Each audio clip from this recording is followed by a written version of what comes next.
Mutual presents The Mysterious Traveler, written, produced, and directed by Bob Arthur and David Kogan.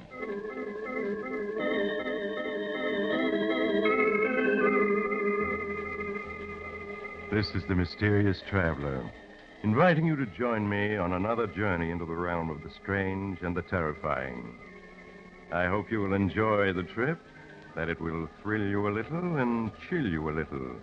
So settle back, get a good grip on your nerves, and be comfortable, if you can.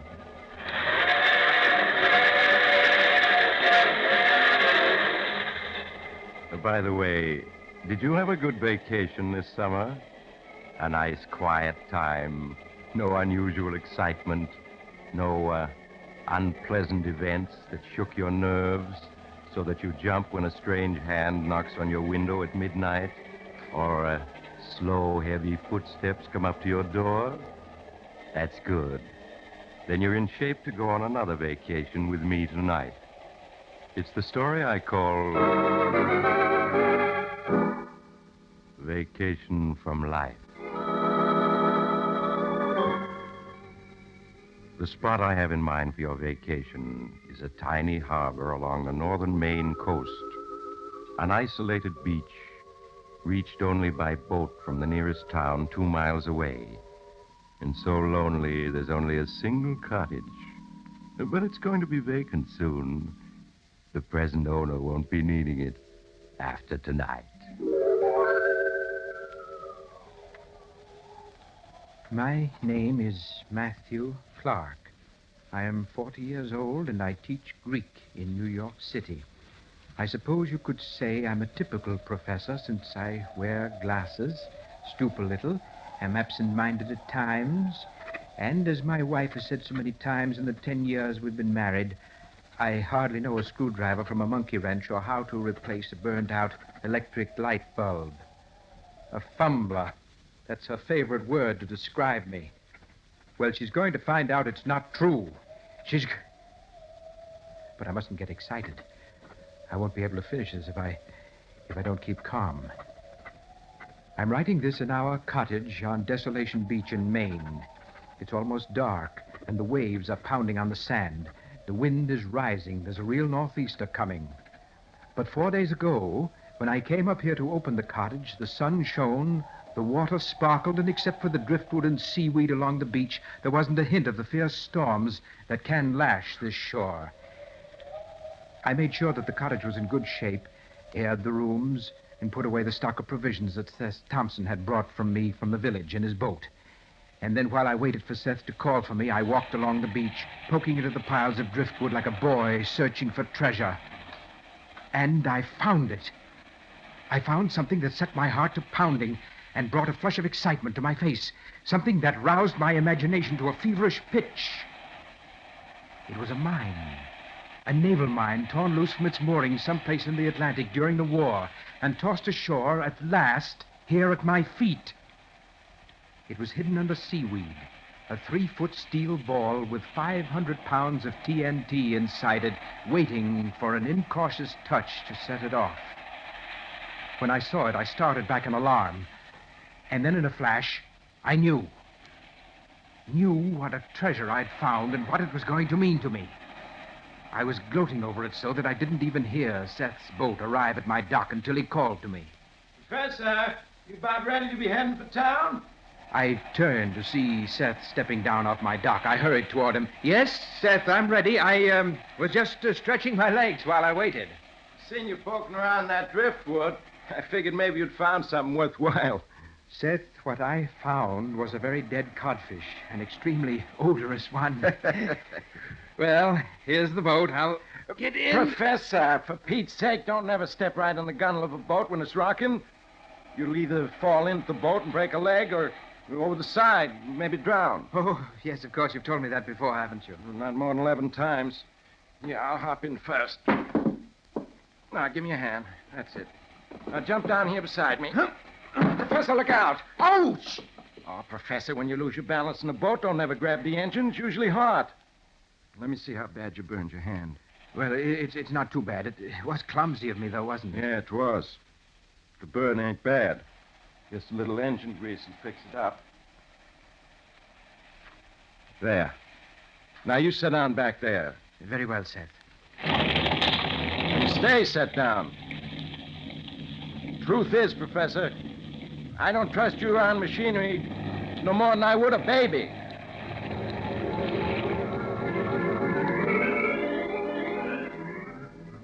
My hand burned painfully, but I was too elated to notice.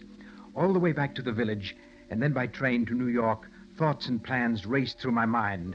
I formulated and discarded half a dozen schemes until the right one came to me. So simple, it would be impossible to go wrong. And then I fell asleep as peacefully as a child. In New York next morning, I hurried down to 10th Street to a tiny apartment 6 flights up and eagerly rapped on the brass knocker.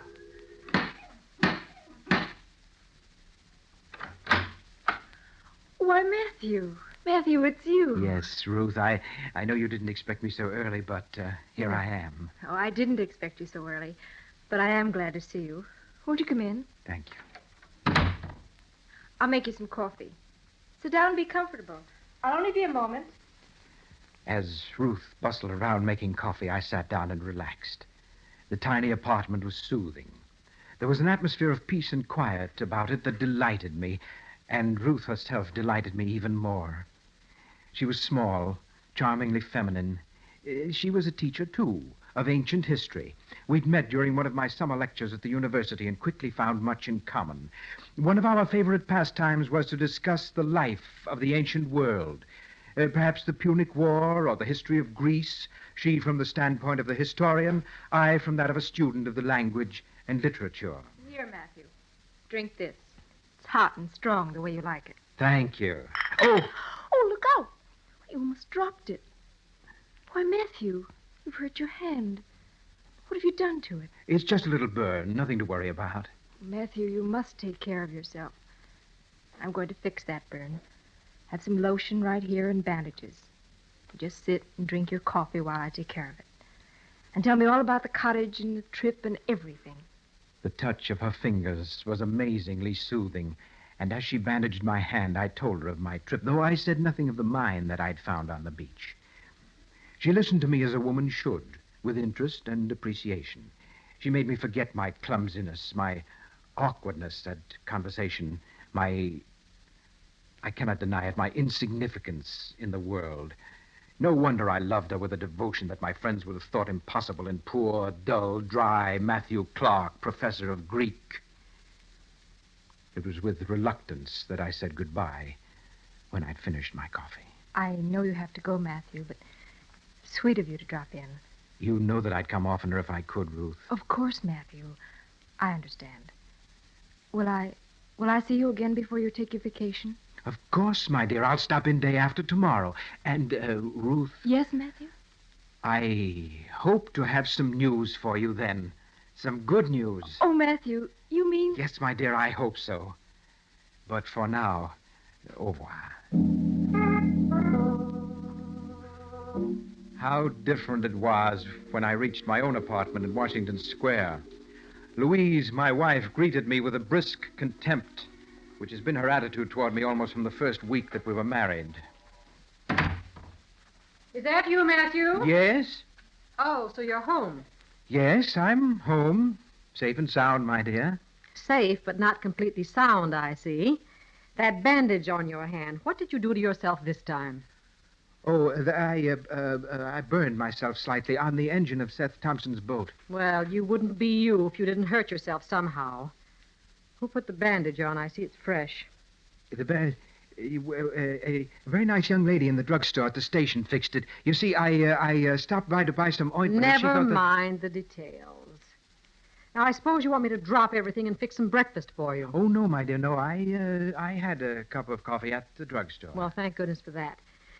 Well, how's the cottage? I suppose it had been broken into and half our things stolen. Oh, no, it was in fine shape. One of the shutters was blown off, that was all. What about the electricity? I suppose you forgot to have it turned on. No, my dear, I attended to that first thing. The place is ready and waiting for us. Well, I can hardly believe you haven't forgotten something. But I can't stand here talking. I have things to do. I suppose you'll want to rest. Yes, I would rather like a nap. I didn't sleep so very well on the train. Very well. I'll see you at dinner. There's something else I want to talk to you about, but it can wait. Something else she wanted to talk about. Well, there was something else that I wanted to talk about, too. I was sure it would do no good, but I had to mention it. I didn't see Louise again until dinner, and then she wasted no time in coming to the point. Matthew, I wanted to speak to you about your insurance. My insurance, darling? I said insurance, didn't I? Wish you wouldn't repeat my words after me like a parrot. Well, I'm sorry, Louise. It's just that I rather think I'm carrying all the insurance I can afford on a teacher's salary. On a teacher's salary. That's exactly the point. Now, suppose something happens to you. What's to become of me? We certainly haven't been able to save anything. There is my life insurance. $5,000. A pittance in these times. No, Matthew, you must take out more insurance. With your ridiculous faculty for getting hurt, you might easily kill yourself at any time. Well, that's a rather callous thing to say, Louise. It's practical, that's all. Now look at your burned hand. You might just as easily have fallen overboard and drowned as fallen against the engine. Louise, I'm not a child. Which brings me to something that I want to say. Well, say it then. Louise, for some time I felt that you were dissatisfied with me as a husband. Indeed. Go on, Matthew. You seem to look upon me as a rather feeble-witted creature whom you must constantly admonish. I'm sure it can be no pleasure to you to be tied to such a man as you think me, Louise. What are you driving at, Matthew? Well, you have a very fine intelligence and great energy, and you deserve to be a free woman, able to carve a better place for yourself in the world. Yes. You're a handsome woman. You could easily find a husband more worthy of you. Someone like that insurance agent, Kurt von Walter, for instance. And just why do you mention Kurt von Walter? Well, it's just as an example. He's obviously attracted to you, that's all. And so you think I should divorce you? Well, I can't help feeling that you'd be much happier if you did, Louise. Possibly I would be. But I know my duty. Without me, Matthew, you would be quite lost. I'm sure you'd manage to kill yourself somehow within a year. I'm your wife, Matthew. And your wife I shall remain until death, as they say, do us part. Until death do us part. Well, I had tried. I'd done my best to save her. Now I had to go ahead with my own plans. After all, I had a right to some happiness, too. I may be a professor of Greek, but I'm also a man, with a man's ability to love and hate. Yes, to love Ruth and to hate Louise. I hadn't even known how fiercely I hated her until after I'd met Ruth. And then hatred had welled up in me with a violence that had astonished me. Some men might put up with such a woman for a lifetime, but I'm not one of them. They're the weaklings of the world. Men, real men, take what they want from life, and I was determined to be such a man. The next day, I did as Louise insisted. I called upon Kurt von Walter, the blond, handsome refugee who has become so Americanized that he speaks better English than most Americans, and who sells life insurance to men by flirting with their wives. I don't like him. His easy self-assurance and blatant masculinity revolt me. But my business didn't take long. There you are, Mr. Clark. An accident insurance policy for $20,000. Payable to your so charming wife without a fuss of red tape. Yes, I think it's a waste of money, but Louise wanted it. Who can say what will happen in this uncertain existence, my friend? Up there in Maine, the fierce tides, the slippery rocks, the great storms. At any moment, an accident may snatch a man's life from him. I suppose so, but I don't know why Louise looks upon me as such a child. She's just as apt to get hurt as I am. Very true. So why not a policy to insure her life as well? Court, I'm just an underpaid professor. I can hardly throw money around for insurance as easily as all that. All the more reason you need it. If something happened to the lovely Mrs. Clark, if I say, well, the expenses would bankrupt you. I guess they would. So let me write a joint policy to cover both of you. The premium will only be a little more. Well, all right. I suppose it is the practical thing to do, and Louise always likes to be practical. Of course. When do you leave? Tomorrow evening from Grand Central Station. I'll give myself the pleasure of seeing you off. I may be able to help with the baggage. And for now, au revoir, my friend. So that was that. A fumbler, was I? Incompetent, unable to plan, born to fail in anything. Louise would see. Her life was insured in my favor for $20,000, and Kurt von Walter would have to testify that he talked me into it. 20,000. What freedom that would give Ruth and me. We could travel, see Europe, Greece, visit the very spots where Socrates walked and Plato composed his immortal dialogues. But I concealed my jubilance, lest Louise notice it and suspect something. I paid a brief visit to Ruth to say goodbye and to tell her something of the wonderful future ahead for us. Oh, Matthew. Matthew, I can hardly believe it. Greece, Rome, Venice, all the famous spots of the old world. It'll be wonderful. Yes, we'll live life for a change, Ruth, instead of just reading about it in books. Then your wife, she has agreed to? Yes, she's going to divorce me. I'm not the man for her, and we both know it. Oh, I think you're a fine man, Matthew. Thank you, my dear. But Louise looks at things differently. We'll be back soon and attend to everything then. Very soon. I promise you. Yes, very soon. Much sooner than anyone but myself could guess. That night, Louise and I left on the main express. True to his word, Kurt von Walter, smirking and odious, was on hand to see us off, and Louise made a foolish fuss over him. Oh, you really shouldn't have come to the train with us, Kurt. It wasn't necessary. But of course not. It was a pleasure, dear lady. And the way you carried all our bags. Poor Matthew could never have carried half of them, even if he hadn't burned his hand. Well, on the other hand, I could never have learned Greek. Greek? Oh. Well, I hope you have a fine trip. Thank you. I shall be up that way myself next week. I'll drop in on you. We'll be looking for you, Kurt. We'll never forgive you if you fail us, will we, Matthew? What? Oh, never mind. Oh, dear, it's train time. Goodbye, Kurt. Goodbye, dear lady. Oh, Kurt, you shouldn't have done that. I'm not used to having my hand kissed. In that case, dear lady. Oh, Kurt, you're a wicked man to kiss me like that in front of my own husband. I could not help it. In that case, I forgive you. Goodbye. Goodbye. I shall be seeing you soon. Very soon. Yes, Kurt, very soon.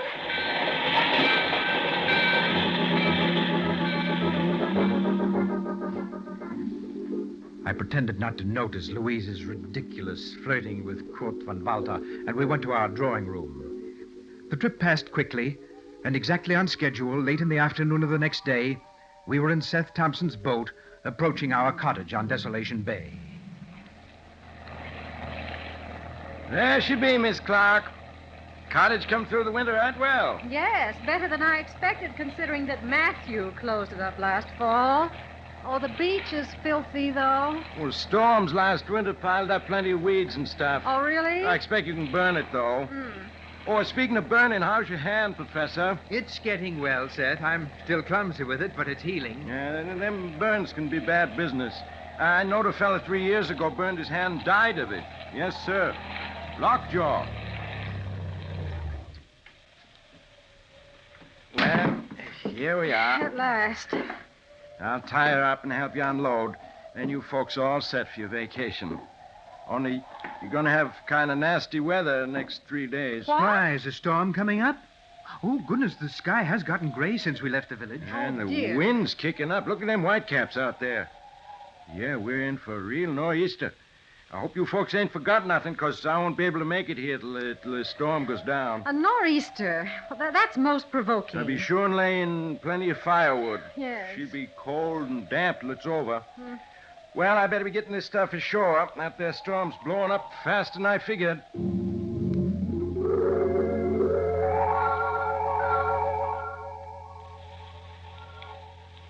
Just listen to that wind. We might at least have had a few nice days to begin our vacation. It is too bad, my dear. Well, you don't seem very concerned about it. If anything, you seem to be quite happy that we're going to have a storm. No, but I'm not. Oh. Now, let's see, everything's put away. Matthew, why didn't you have the phone installed as I asked? The price of running a wire out this far was prohibitive, Louise. Oh, money. I'm so tired of not being able to do what I want because it costs too much. Oh, well. Matthew, we need firewood. It's getting very cold, and all we have is that big log beside the fireplace. Yes, of course. I'll go pick up some on the beach. I'll be back in 10 minutes. I hurried out of the cottage. The wind howled and the waves were pounding on the beach, sending white foam flying. I strode along the hard, packed sand, exultant. Everything was working to help me. The storm, my burned hand, everything was combining to aid me, as if I'd planned it so. 100 feet from the house, I found the mine, just as I'd left it, hidden beneath the seaweed.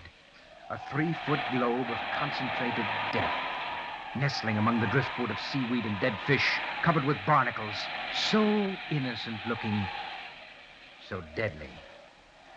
Carefully, I lifted the seaweed I'd placed on top of it and exposed the detonating horns, those deadly knobs of metal sticking up from the mine and spelling death to any ship that touched them.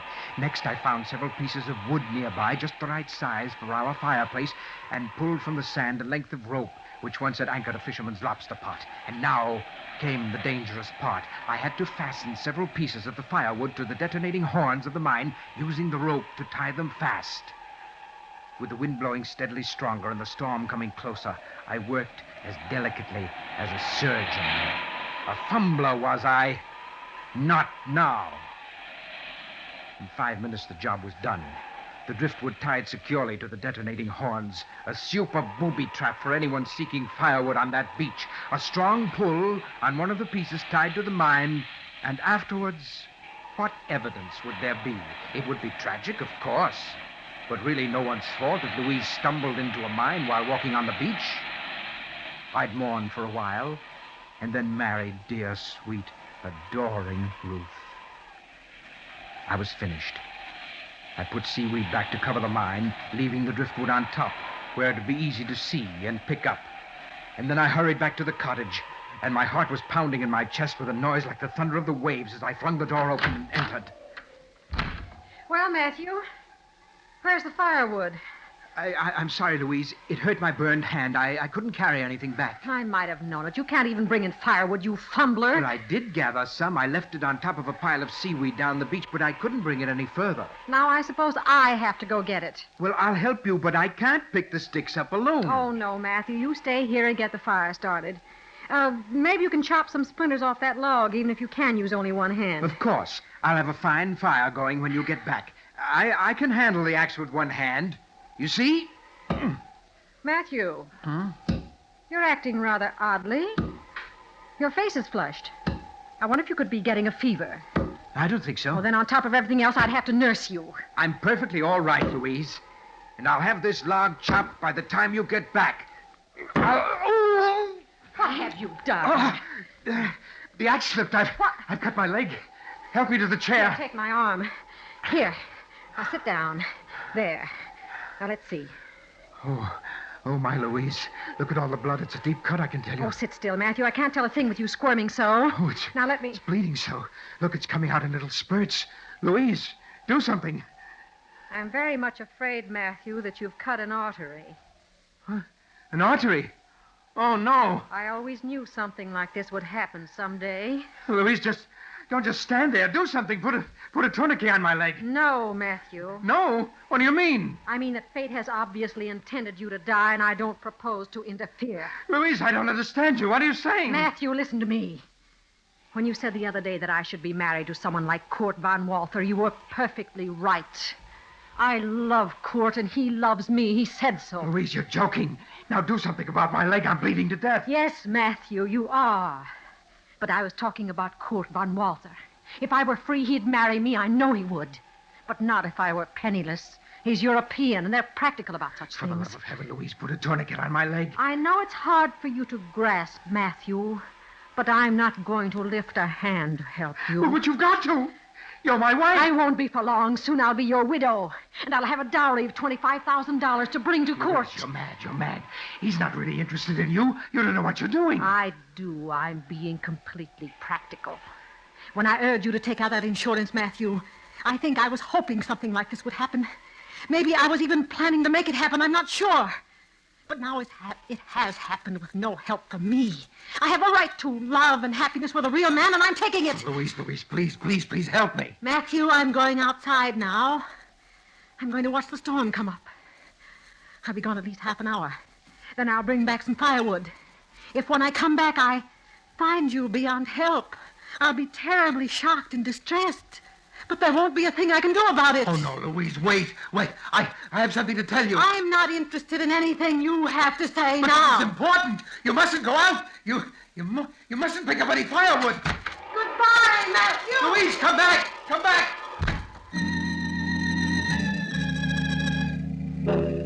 That was just a half an hour ago. Louise is out there on the beach now, watching the waves pound on the sand and waiting.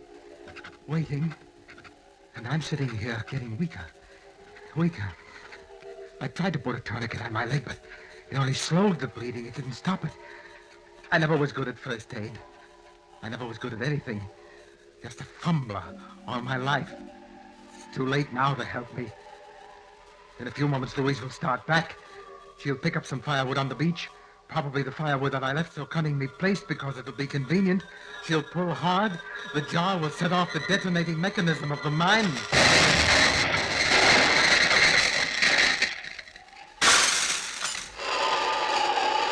There. That is the explosion then. Broke the window of the cottage. My scheme worked. It worked. So I'm not such a complete fumbler after all. But I'm getting weaker. I can't write anymore.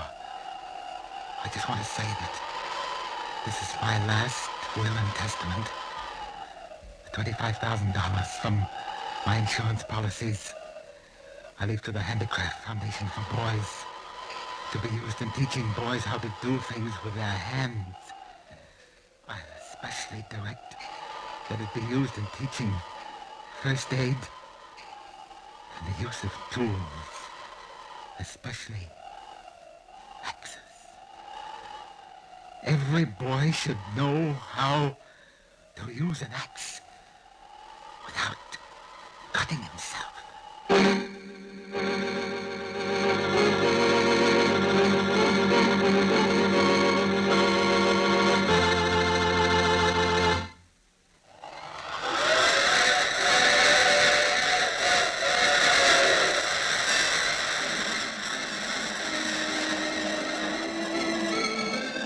This is the mysterious traveler again. So that cottage is empty now. There's really nothing wrong with it. Just a broken window and a few shingles torn loose by the explosion of that drifting mine that washed ashore down the beach. You could fix it easily. If you'd like to know where it is, I could... Oh, you'll have to get off here. I'm sorry. But I'm sure we'll meet again. I take this same train every week at this time.